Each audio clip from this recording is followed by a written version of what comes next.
Nous vous invitons à vous abonner si ce n'est pas encore fait, à activer la cloche pour être au courant de nos prochaines vidéos, à nous suivre sur nos réseaux Facebook, Instagram, adventiste.mq. Bon visionnage et prenez soin de vous. Nouveau sur votre chaîne YouTube Espérance Média Martinique. Le lundi à 18h, une série de conférences tenues par Jean Bundara. La série « Il m'a parlé ». Il m'a parlé, c'est diverses thématiques autour de la personne de Jésus. Le lundi à 18h sur votre chaîne Espérance Média Martinique.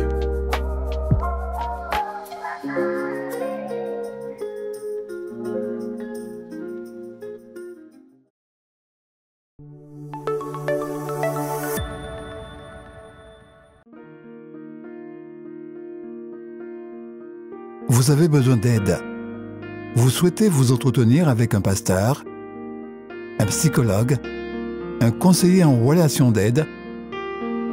La cellule d'écoute de la Fédération des Églises adventistes du 7e jour de la Martinique est à votre disposition, 7 jours sur 7, de 8h à minuit, au 0805 288 394. Cet appel est gratuit.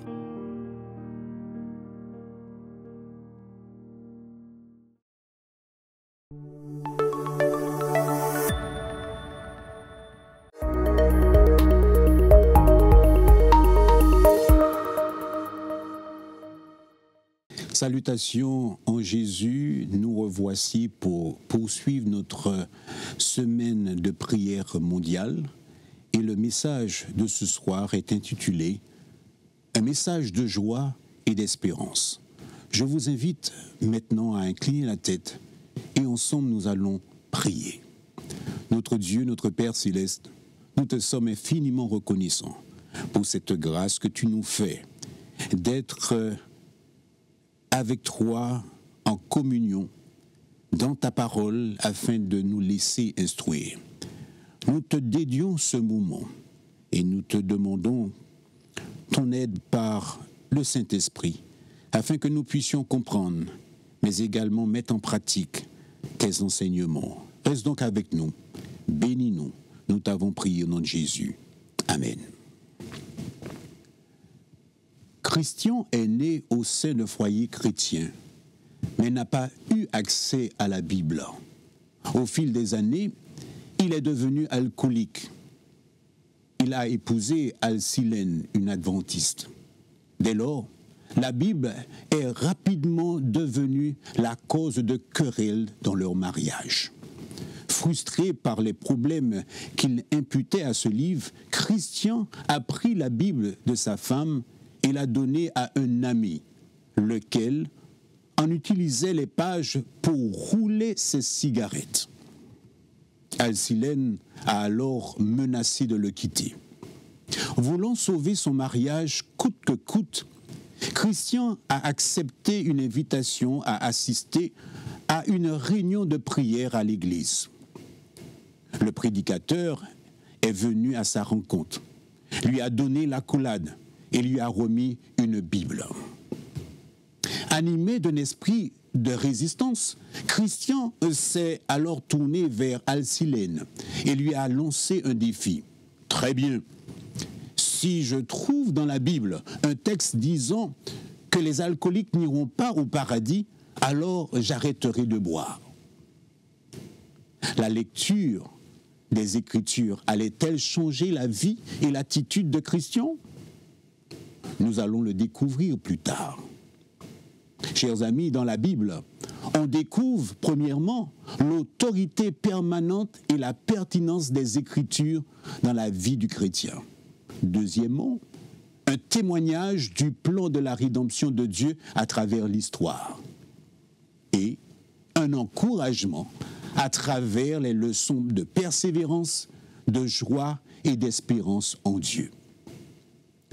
La Bible nous donne, dans son premier et son dernier chapitre, respectivement, une image de ce que devrait être la vie parfaite, sans péché, de ce qu'elle redeviendra au retour de Jésus.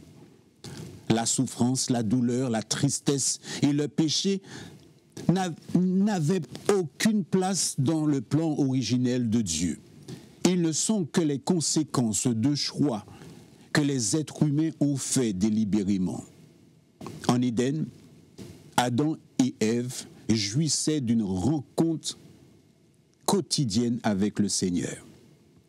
Après leur désobéissance, ils ressentirent la douleur cuisante de la honte et de la peur.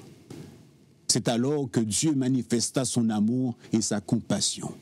Il leur promit un sauveur, le Messie. Selon la Bible, le plan de la rédemption remonte aux temps anciens, aux jours de l'éternité. La séparation d'avec sa création attrista le cœur de Dieu. L'Éternel vit, nous dit la parole de Dieu, que la méchanceté des hommes était grande sur la terre et que toutes les pensées de leur cœur se portaient chaque jour uniquement vers le mal. L'Éternel se repentit d'avoir fait l'homme sur la terre et il fut affligé en son cœur. Plus tard, alors qu'ils étaient parfaitement au courant de l'histoire de la création et du péché, l'histoire d'Adam et Ève dans le jardin d'Éden, les conséquences du péché et le déluge qui avait balayé le monde, les gens crurent de nouveau qu'ils étaient parfaitement capables de se sauver eux-mêmes. Il dit encore, « Allons, bâtissons-nous une ville et une tour dont le sommet touche le ciel, et faisons-nous un nom afin que nous ne soyons pas dispersés sur la face de toute la terre. » Et pourtant, Dieu ne se lassa pas d'aimer ses créatures. Il appela un homme fidèle, Abraham, à être en bénédiction à toute l'humanité. Lorsque les descendants d'Abraham furent réduits en esclavage en Égypte, il entendit leurs cris et les délivra de la main de Pharaon. Alors qu'il errait dans le désert, il établit un signe physique de son alliance d'amour et d'amitié. Il dit, « Ils me feront un sanctuaire et j'habiterai au milieu d'eux. » Malheureusement, ils ne se contentèrent pas d'un sanctuaire, symbole vivant de la présence de Dieu. Que demandait-il maintenant? Eh bien, la Bible déclare qu'ils dirent « Établis sur nous un roi pour nous juger, et comme il en est chez toutes les nations. » Dieu les entendit et leur donna ce que leur cœur désirait. « J'ai regardé mon peuple parce que son cri est venu jusqu'à moi. » Un roi terrestre fait-il partie du plan de Dieu? Bien sûr que non. Le Créateur avait un bien meilleur plan. Un roi éternel, le Messie, a aimé et sauvé son peuple. En dépit des nombreuses fois où ce dernier s'est éloigné de lui, il n'a cessé de le chercher. De quelle manière la Bible génère-t-elle la joie? Elle nous parle de Dieu, de son caractère rempli d'amour et des attributs de son œuvre dans l'histoire. Lorsque nous apprenons à connaître Dieu, nous comprenons davantage son amour, sa bonté, sa fidélité et d'autres attributs encore, et cela remplit de joie. La Bible nous apporte sagesse et conseils pour notre vie. Grâce à ces encouragements, nous pouvons relever les défis avec confiance. Les biographies bibliques et les leçons de Jésus nous réconfortent. La persévérance et la joie commencent à faire partie de notre vie, même au milieu des difficultés. Les Écritures donnent un but et une mission dans chaque défi. Elles offrent un plan pour l'avenir de l'humanité. La communion avec Dieu apporte la joie de la certitude de la présence de Dieu, ainsi qu'une relation profonde et intime avec lui. Enfin, nous n'avons pas seulement une connaissance théorique du Créateur, mais aussi une relation d'amitié avec lui. L'espérance générée par la lecture de la Bible est bien plus qu'une attitude positive. Dieu a tout pouvoir pour accomplir sa promesse de nous donner la vie éternelle. Il dit, ne crains point, je suis le premier et le dernier et le vivant. J'étais mort et voici je suis vivant au siècle des siècles. Je tiens les clés de la mort et du séjour des morts. Dans la Bible, on trouve les promesses de nouveaux cieux et d'une nouvelle terre. Il essuiera toute larme de leurs yeux, car les premières choses ont disparu. On y trouve aussi la promesse d'une réintégration. Que votre cœur ne se trouble point. Croyez en Dieu et croyez en moi. Je vais vous préparer une place. Je reviendrai et je vous prendrai avec moi, afin que là où je suis, vous y soyez aussi. En étudiant la Bible, on découvre que Dieu a un plan de la rédemption pour l'humanité.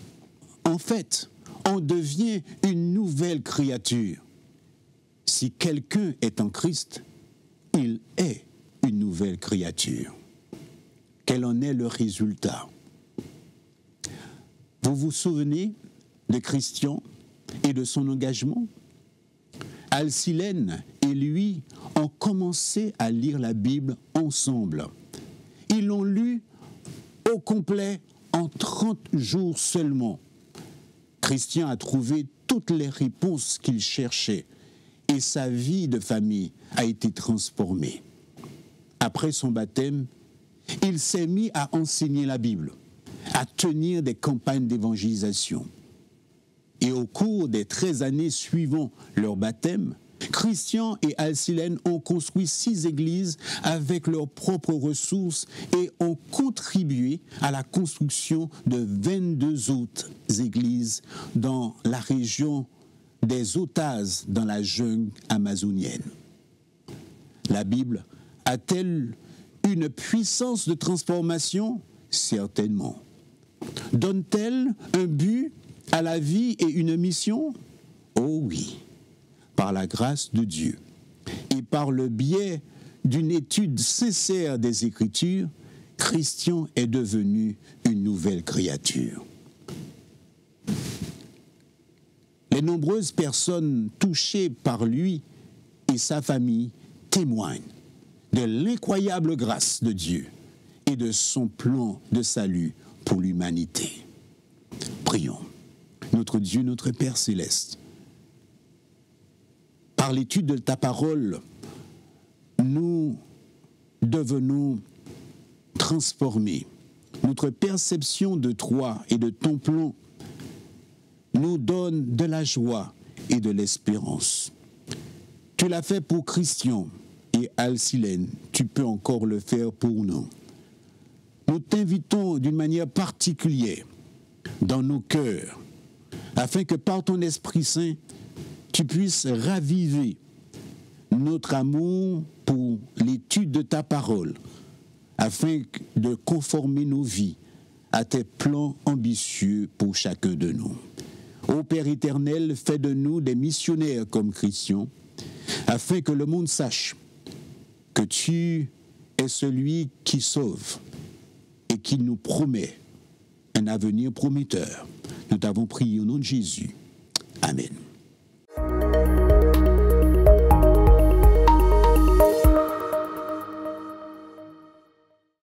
Nouveau sur votre chaîne YouTube Espérance Média Martinique. Le lundi à 18h, une série de conférences tenues par Jean Bundara. La série Il m'a parlé. Il m'a parlé, c'est diverses thématiques autour de la personne de Jésus. Le lundi à 18h sur votre chaîne Espérance Média Martinique.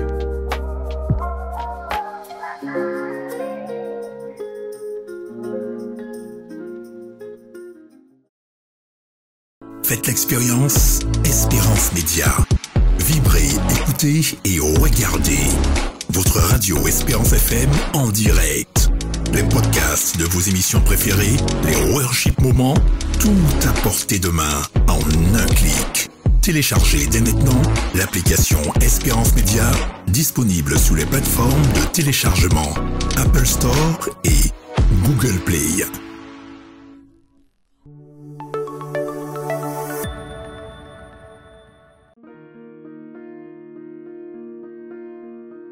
Vous avez besoin d'aide.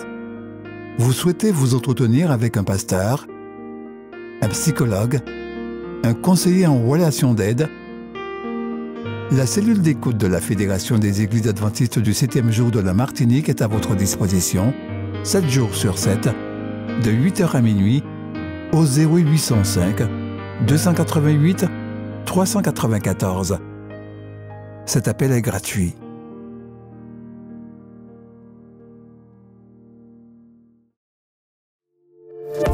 N'oubliez pas de vous abonner si ce n'est pas encore fait, de liker et de partager avec vos amis si cela vous a plu. À bientôt pour une prochaine vidéo.